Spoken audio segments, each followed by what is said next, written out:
So thank you, Rosella, for that very kind introduction and for inviting me to speak to all of you today. And thank you, Mary, as always. Mary's not, she bought the book before I could give it to her, which is very generous of her. I even got you a hard copy, hardback copy rather. Okay, so what I want to do today is to introduce the book to you, and I hope that you will find it of some interest. And it's been a long time in the making, as Rosella already said. The article, Depletion, the Cost of Social Reproduction, came out in 2013 online, 2014 so it's about 10 years. And then I started sort of thinking that I'm seeing the use of the word in many different ways. And sometimes I agreed with it, sometimes I didn't. And then there were also some gaps in the paper that I wanted to address. So all those incentives made me think I need to write a book about this. And it was painful because books generally are, and it was also a very lonesome journey because Catherine has retired now and Danny is involved in other stuff. So it was down to me. And but here it is. I'll start with the figures that appear in the book. In New Delhi, 8 women lead different lives, going about their everyday life work. One craves friendships she has let go because she does not have enough time to invest in them. Another augments her resources through depending on her mother and mother-in-law for household help. And still another feels the relentlessness of her social reproductive labor in the rhythms of her baby's needs.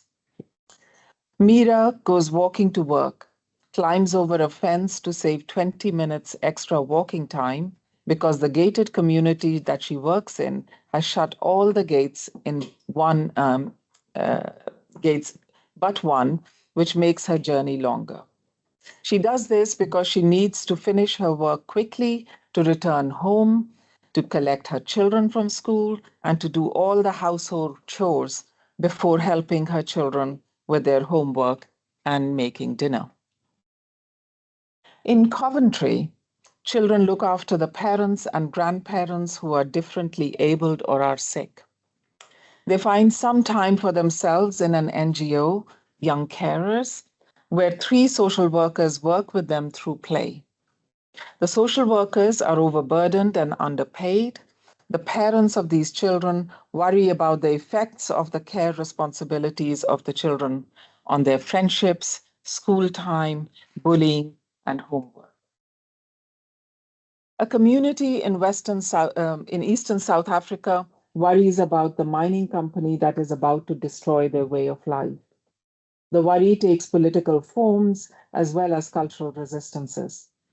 Violence lurks around the corners. People have been killed for resisting. And worry dissipates energies and affects everyday well-being.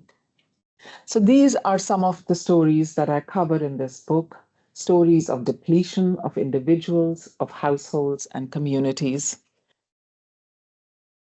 Why does depletion matter? Our lives and the lives of future generations are dependent on the work we call social reproduction, the reproduction of life itself, which can be and is eroded through depletion. So that's the argument. The concept depletion was first, it came to my notice when I read Diane Elson's report on the state of the women. It was 2000, and I think it was UNDP's annual report. And she made an observation there that care work is not endlessly elastic, as well as by the sort of, because it can lead to depletion if you treat it as such. The second inspiration that I had was from the work of green economists who suggested that environmental depletion needs to be debited from the GDP. Because their argument was, just as it has been the argument of feminist economists, that if this labor or if this sort of, in the case of the environmentalists, if environment's depletion actually matters, then we should be able to quantify it. And what the GDP does is it actually excludes these elements from the GDP. So when social reproduction feminists, they talk about including social reproduction in GDP calculations, that increases or has been known to increase through all the statistical models, the GDP by 30 to 40%. The similar thing was being argued by the environmental statisticians who said if you debited the cheap nature that we take for granted, your GDP would fall, right? So reading both these literatures really was so helpful for me and for Catherine. And we both outlined how the unequal distribution of unpaid labor, feminized labor, and poor social infrastructure lead to depletion, which is we presented it in a diagram, which I don't think I've got here, but I'll see if I do. No, I don't. No. Okay. In a paper in 2007, really, because we show how depletion is unmeasured, as is social reproduction. So while economists talk of the depletion and depreciation of machinery, capital goods, and the environment, they rarely talk about depletion or depreciation in terms of the household and social reproduction. So this observation led us to write that paper that Rosella kindly mentioned 10 years ago. It was published. So before outlining depletion, let me first say what I understand by social reproduction. Sometimes used interchangeably with care, concept that you're all so familiar with. Social reproduction is a Marxist feminist concept that encapsulates biological reproduction, unpaid production in the home, both goods and services, social provisioning, by which we mean voluntary work directed at meeting the needs of the community, the reproduction also of culture and ideology that stabilizes our understanding of what is normal, right? And the provision of sexual, emotional, and affective services, such as that are required to maintain family and intimate relationships. Depletion then results when the outflow of social reproductive labor, time, energy, lack of sleep, and rest, for example, exceeds the inflow of resources, good food, adequate shelter, rest, sleep, etc., tipping those affected over the threshold of sustainability. So, which is what Diane Elson was talking about. It's not endlessly elastic. You cannot keep pulling it, thinking that you can carry on. So it is that issue of sustainability which is also really important. Consent, therefore, does not mitigate depletion. Just as love does not make social reproduction less depleting.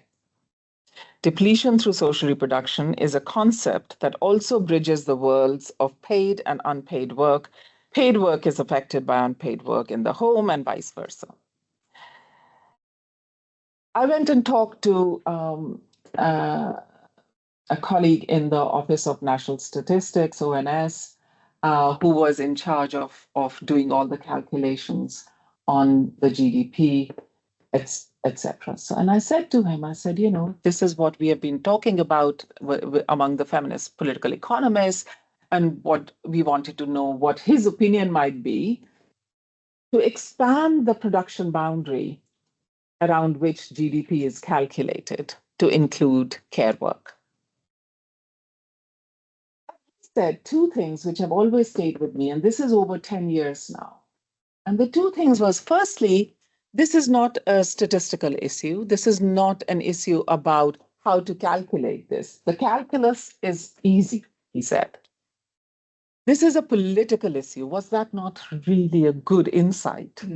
Right? He said, it's a political issue. If you want to talk about this, don't talk to me. I will calculate everything. We even calculate the amount that criminal activity contributes to the GDP. So we can do everything, right? If you want to include this, you have to convince our political masters. And at that time, actually, the Labour Party had started thinking about this, and there was a household satellite account that was calculated. And Gordon Brown said famously that, yes, I have to agree that it's like 30 to 40% the GDP will increase. So the calculus was easy, as he said. The question then is if it is a political issue. So that was the one thing. The second thing he said, though, was that about love. He said, I can, of course, calculate this. We can do it in terms of replacement, or we can do it sort of in terms of opportunity costs. So either replacement costs, you go to the restaurant, you see what you have ordered, and you calculate how much you pay for it, and then that gets sort of transferred to the home. Easy, not a problem. You can also think about opportunity costs in the sense that if I'm sitting at home because of there being very poor childcare facilities available, I, as a person who's got a particular educational level, I have a particular sort of ambition, etc. What is your opportunity cost? I can calculate. Then he says, what will you do about love? My wife makes dinner for me every night, and I can't go and have food in the restaurant made with the same love. To which my response was, really? She's not going to love you very long if you carry on like this. She makes the dinner and I just turn up and say sort of, anyways. And what I discovered, and we'll talk about it in a bit later, is how women did feel sort of in Delhi that I sort of, when I was doing this research, how put upon they felt. But the other problem with love is that you're not conditioned to say that this is also a burden. So you carry on, a la Diane Elson, you carry on stretching yourself, that elastic keeps on sort of being pulled in both directions. And of course, we know that as conditions under capitalism sort of deteriorate, then you need two people working to meet ends meet. And of course, then we have this whole debate about double burden of women, both inside and out. And indeed, as I found when I was looking at this campaign in South Africa, also a triple burden of actually mobilizing politically. No redistribution is happening in the home in terms of the labor between men and women, but these women are actually also campaigning and they're in the front line. So depletion comes in many forms. And I think that it's, we were just saying, Rosella and I, that, it's also very intuitive. Every time I talk to somebody, even they are not academics, they're not Oxford students, they're, just ordinary people in the streets, they get it. They get it immediately. They don't get social reproduction, they get care. So I think care does have that remarkable vocabulary, which is very accessible to people, right? While social reproduction, what? But the point is that it is intuitive, people recognize it. And what I discovered in the years after the article was written was that it was being used in very interdisciplinary ways and in interdisciplinary audiences. There were geographers using it. Catherine Brickell has just brought out a special issue of a journal in geography on depletion. Political economists, obviously, sociologists, some of them, and also lawyers. However brief the conceptual paper, but it also had gaps as a result. Issues of race, caste, and class of environmental and social reproductive depletion were either not or only lightly touched upon. Further, the methodologies of working with the concept that we set out were rather limited. We put forward a quantitative model. Oh God, yeah, a quantitative model to assess and represent depletion. But as I found when I was researching in Delhi, this didn't quite deliver on the promise of revealing human costs of caring. So new methodologies were also needed. The argument at the heart of the book, I think I'm never very good with slides. I make them and then I just don't know how to use them very well. Sorry about that. The argument at the heart of this book is as follows. Reproduction of life doesn't just happen, it is labored over in different contexts with different resources unequally. In all countries, in all classes, races, religions, and cultures, women perform these labors more than men, even now. But these women are also class traced and located in deeply unequal ways, and therefore experience depletion in very different modes, intersectionally. Women who are productive, who cope with this work in the context of poverty and violence, are constantly told that their everyday labor, both paid and unpaid, to maintain the rhythms of life do not count in and as production. And yet we rely on this work every day and know that without this work, we will not survive as a global population, culture, and community. However, as a global society, we also fail to recognize this labor in our everyday lives, and we continue to deny its appropriate inclusion in discourses about work, in our national budgets, as I just said, and also in policy frameworks. The exploitation of this work of life-giving and maintenance depletes lives and generates crises of care that threatens not just livelihoods, but lives as well. The denial of this work is institutionalized through our methodologies of accounting for work, as I just said, and fundamentally, we continue to take this work for granted as given and costless, even as the costs of social reproduction mount up. So, what does the depletion lens, together with the social reproduction lens, allow us to recognize, assess, measure, and address? First, that the unequal distribution of social reproduction leads to depletion and harms those who care. This harm is a central concept in the book and in that paper, because this harm is multifaceted and affects everyone engaged in social reproduction, though obviously unequally. Second, the strategies of reversing harm cannot be successful if society as a whole, states, markets, individuals, non-state actors, collective actors, do not acknowledge this harm in measurable ways. And I think I want to say, and I will a little bit later as well, what do I understand by measuring? Because I think that is obviously in context of care, a really important concept. Further, individual strategies of mitigating harm and reversing depletion can only be limited, unequal, and indeed intensify harm for others. Think about somebody coming and cleaning my house for me.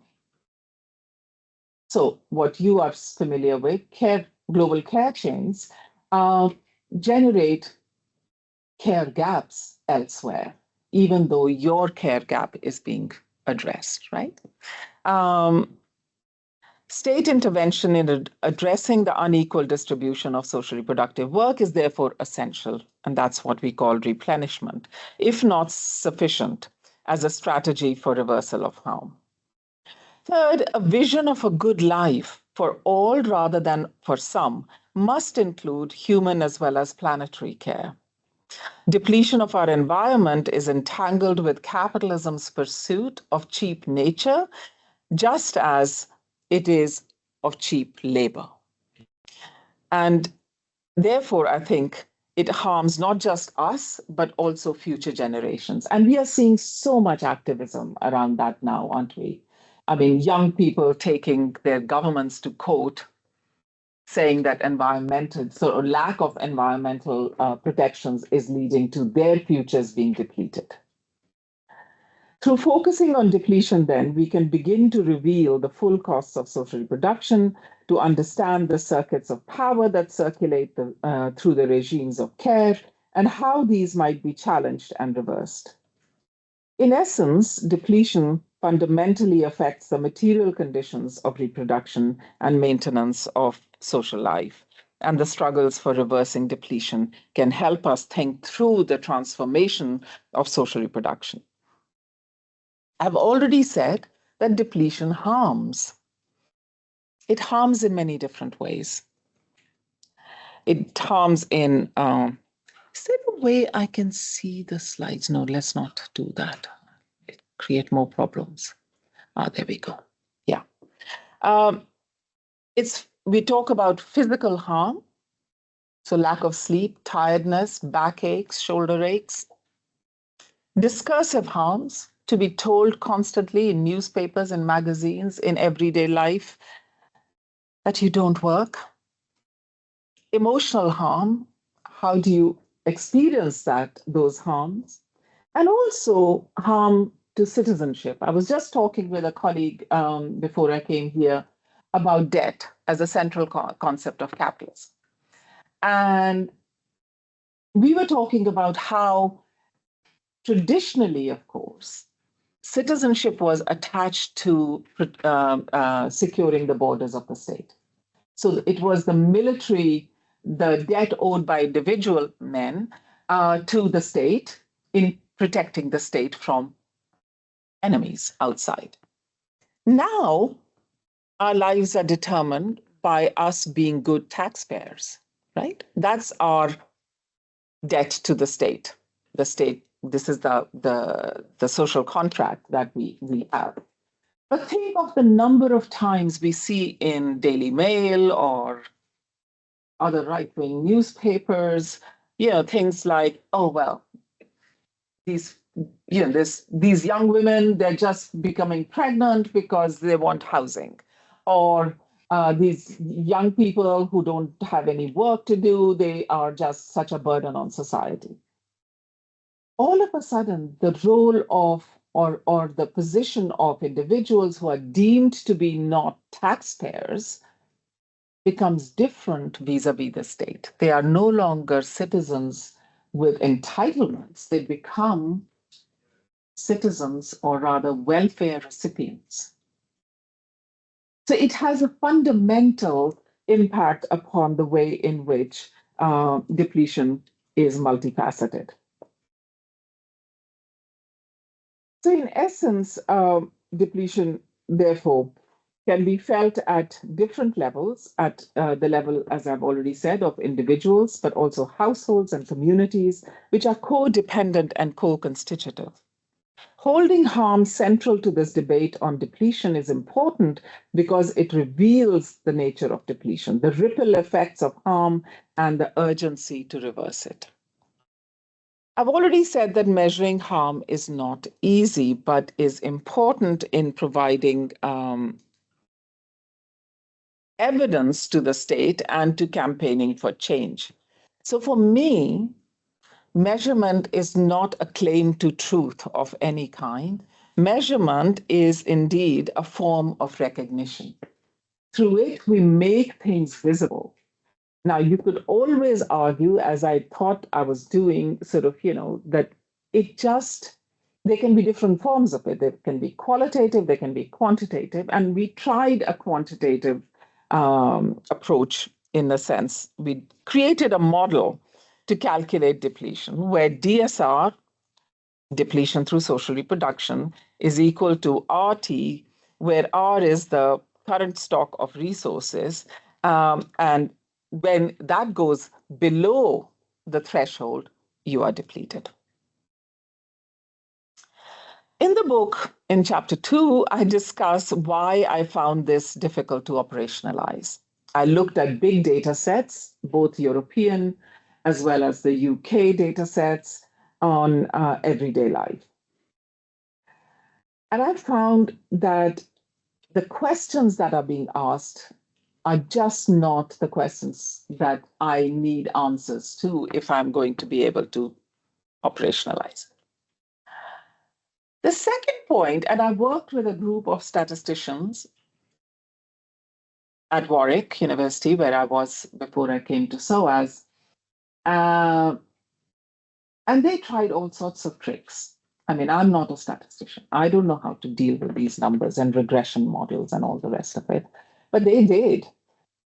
And their puzzle was in the end, how is it that everybody is enjoying doing social reproductive work? Because if you take one factor, which is maybe tiredness or feeling overwhelmed by doing all sorts of different labors, surely you will say, I'm not enjoying this, because the ONS, in its wisdom and under the lobbying of feminist economists, had added one factor in their questions, which was enjoyment. So for every task that you did, you also could say, I enjoyed it or not. And we thought, that's a good measure for depletion. We could just take that enjoyment factor and then calculate whether.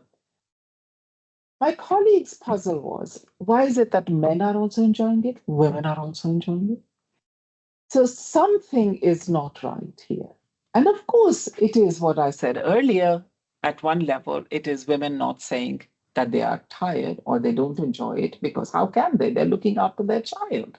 They're looking after their sick parent. They're looking after their family. How can they just say that? No. And the men are enjoying it, because actually, if you look at the number of the bits of social reproductive work that they do, majority, not all, obviously, people in this room accepted, but it is that they're doing jobs that they like.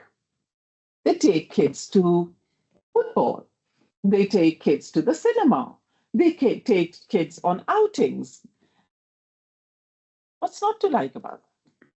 It's great. And it's weekend. And of course, so then it, of course, presents as a researcher a problem for us, which is like, how then do we measure harm? And if measuring is important, either I could say, I don't care. Let's not measure. Who cares? I mean, theoretically, it makes sense. I was also very much influenced by feminist methodologies of time use survey. One thing that you can do in care work is to follow somebody or get them to fill in a diary, and that tells you how many hours. So this idea of a working day then becomes such a lot. It just stretches from 4 o'clock in the morning when the woman gets up to make tea for her kids to sort of, or lunch to go to school with, and her partner, to the time when she goes to bed after feeding the family at 10 o'clock at night. And there's been a tremendous amount of work done on in time use survey across the world. So Indira Hiraway, Debbie Budlander, all these wonderful quants people have done an amazing amount of work. And I wanted to understand, what am I saying?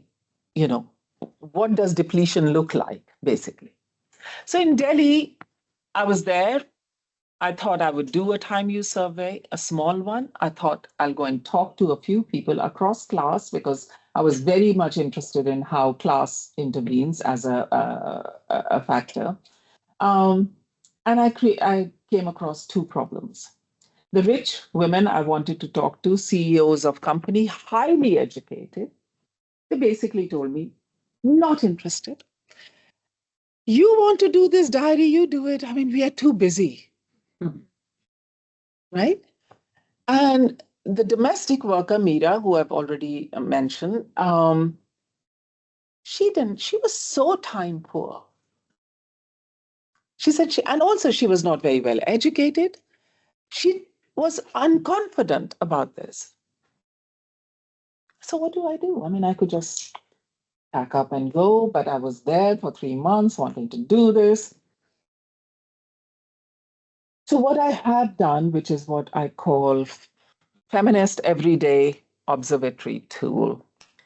I developed this in Delhi with Pooja Ghosh, who was my research assistant, and then I refined it and systematized it with my colleague Jackie True. And if you want, you can just sort of type in Google fiat Warwick University, and it comes up, and it's all free. So for you to take a look at.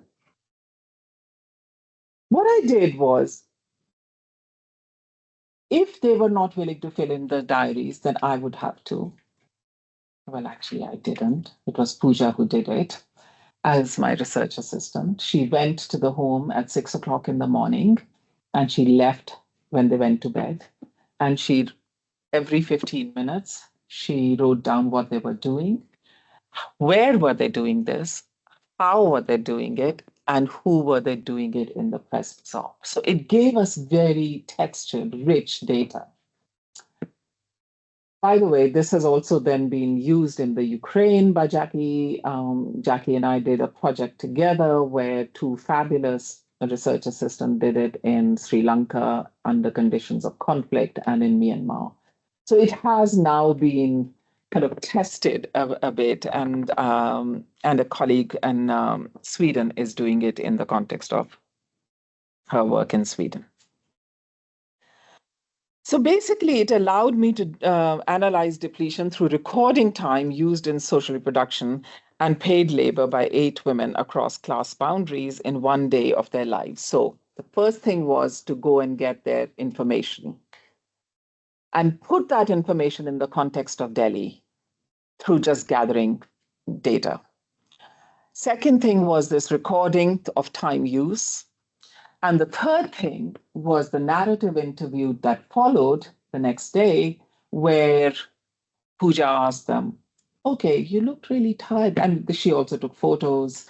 You look really tired there. What were you thinking? And it was just a conversation about the day that had been. We heard such gems of, insights about husbands not appreciating their work, and other husbands saying sort of, that they don't work. So what are they doing? Why is the food not? Oxfam did a fantastic report in which they said domestic violence, one of the big triggers is food on the table. This was in India in the 2019. It's a really, really good report if you want to pursue it. What we find then is that tiredness, loneliness, and erosion of self are related to the relentlessness of social reproduction. And I get talked about this all the time. Like, why can't you talk about it as exploitation? Why do you talk about it as depletion? And I said, actually, if you trace this, what you find is there is no stopping of this work. This is relentless. You cannot just say, I'll go on strike. You cannot just say, I want more wages, though, of course, now wages for household is making a comeback if you listen to BBC. So there is a sense in which the relentlessness of social reproduction is itself quite depleting.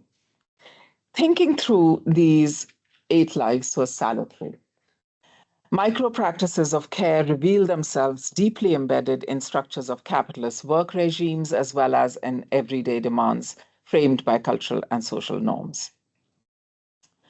Fiat also allowed me to study depletion on the move by bringing the paid and unpaid work together in the arc of the everyday travel for social reproduction, commuting.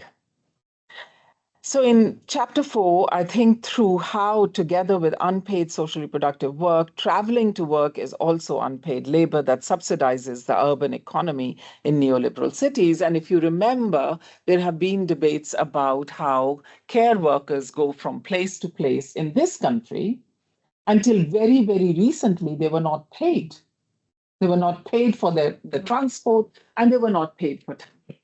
The same was there for our own universities. In a way, if you think about our GTAs, till very recently, till they fought for it and won it, they were not paid for prep time, right?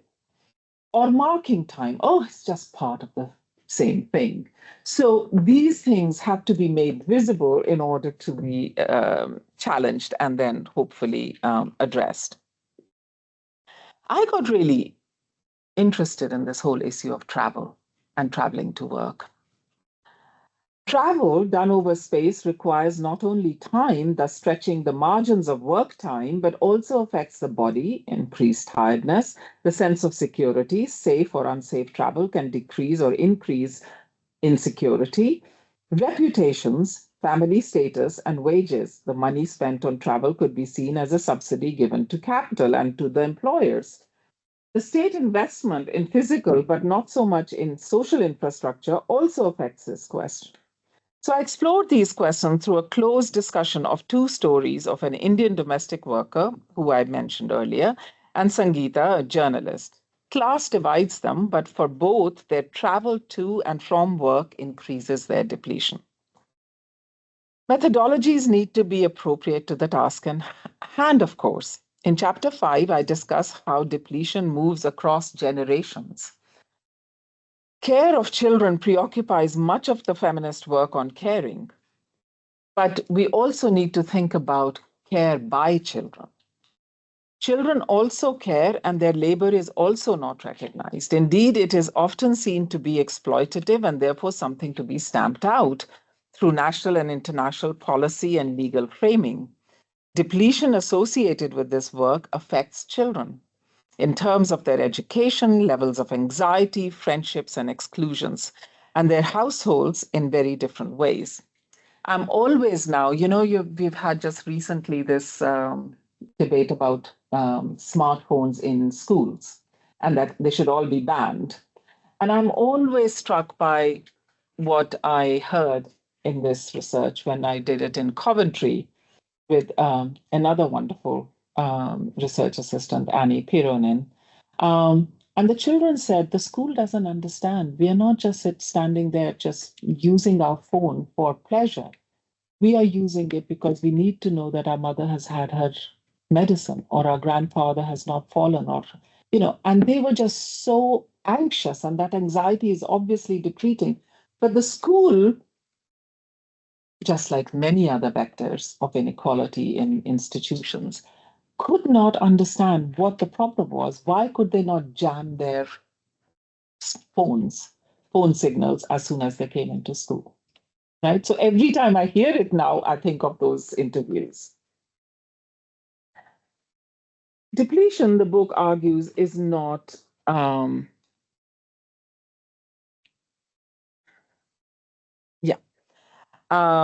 irreversible, however, just in case you were getting very depressed. As for the original formulation of depletion in that article, harm can be reversed in three different ways: through mitigation or individual strategies, through replenishment with state and non-state support systems, and through transformation or structural change to redistribute social reproductive work and its recognition at both state and international levels. Reversing depletion, however, is not easy because it is anchored in structural inequalities of gender, race, caste, and class, which are essential to the reproduction of capitalist social relations. State policy to address issues of social provisioning and welfare builds on the state's unique legal and sanctioning power, says Spike Peterson, regarding the production and management of gendered and racialized categories and of minoritized groups. This, in turn, is generative of a differentiated, discriminatory practice and policy and outcomes. The struggles to reverse depletion, some of them are outlined in the book, take different forms. As we see in chapter 3, through individual attempts to develop networks, it's not just buying in labor, it's also networks of friendship or laments against not being able to maintain friendships, depending on extended family networks through strategies of self-care, and when needed and wherever possible, as in the Kolobeni, the South African case, through challenging and holding the state accountable through political mobilization. How am I doing for time? I think 10 minutes. Yeah, 10 minutes. Fine. In all these struggles, location matters. And I've just sent to the two of you a paper that I've just co-authored with 15 colleagues on pluralizing social reproduction theory and approaches. Because I feel standing in one place rather than another, whether it is along the boundaries of class or race, of formal and informal work, of waged and unwaged labor, provides vistas and possibilities of social reproduction and depletion that converge as well as diverge. As Ferguson notes, it's not just what we do to reproduce society, but where we do it that counts in an imperial capitalist world. If location is taken seriously, then the family form, as well as the understanding of production and social reproduction, and the place of labor and work in capitalism would have to be rethought, as would then the consequent different forms of depletion. If the binary that is generated in the global north between the productive and reproductive realms is not always sustainable in the global south, then different forms of depletion become relevant to our discussion. Global care chains, as I've already said, are a good way of understanding this. Without, therefore, decentering the analysis of social reproduction and through it of depletion, a North-centric approach can also undermine efforts to build solidarities across laboring classes. I would suggest that depletion as a concept also decenters. Focusing on the costs of social reproduction allows for light to be cast on relationships that invoke love as well as pain, joy as well as exhaustion, solidarity as well as exploitation. Depletion decenters middle class notions of care that obfuscate the complexity of the labor of care by revealing the circuits of power in which social reproduction is enmeshed. The book was largely written through a period of crisis, the COVID-19 pandemic. But of course, this is not the only crisis that has been impinging on my work and the lives of all of us, and so many. Other crises in environmental, financial, political, and social have all seen the intensification of depletion as people struggle to resource social reproduction with racialized and gendered division of labor, making life work difficult. Crises are therefore historically layered. The pandemic struck when the regimes of austerity, of racism, of precarity were already operative, intensifying the crisis even more, and therefore intensifying depletion. All crises, I would say, have this potential of differentially intensifying depletion of those who have to cope every day with constrained lives that crises produce. However, some crises challenge the very concept of depletion, I would say. Here, I want to acknowledge that we are discussing social reproduction and depletion in the shadow of a genocide, where depletion seems to be an inadequate way, I feel sometimes, to capture the utter collapse of life making in Gaza. The unimaginable roll call of loss in Gaza and now Lebanon makes me stop short.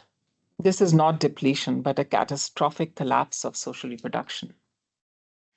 As you can tell, depletion is not a cheery and optimistic concept. However, as I look back to the life stories of individuals shared with me in this book, I find much to be hopeful about. This is because despite the challenges of and mal-recognized, I have to also give you a little plug for these photographs. This photograph in particular is taken by a photographer, a political photographer called Tom Pierce. If you want, you can go online and Google him and Google costs of gold. And this one is called Kolobeni, which is the struggle that I wrote about in chapter 6 of the book. These are beautiful photographs, but they're also very political. And if you want, you can read the chapter. Oh, God. Yeah, okay. See, I know it's not very good to start doing this now. Okay, I don't have time. Guys, let's go back. Yeah, prefigurative approaches to change are being mobilized to reimagine both care and caring such that those who care do not suffer continuing depletion of and through this work. However, these prefigurative imaginaries are also embedded in long histories of oppression, issues not only of recognition but of and redistribution that are raised in the book. State and non-state actors have a role to play in these reimaginings, but they also do this within the constraints of historical structures of empire and capitalism. So, in the conclusion, I discussed prefigurative reimaginings that translate into local struggles and why some are more successful than others, which opens up new avenues of reshaping social reproduction in the everyday at three levels that I've discussed in the book: mitigation, replenishment, and transformation. In writing this book, I had two objectives. First, mapping and revealing the intensity and extensity of the problem of depletion. And second, to examine and reflect on how it affects our ecologies at individual, household, and community levels, and how struggles to reverse it are taking place in different modes and at different levels. The book then is a plea to recognize the costs of social reproduction and to stop harm to the ecologies of life making and its flourishings through mobilization of new imaginaries and activism. Reversing depletion is urgent and demands a solidaristic and transformative approach to world making. Thank you.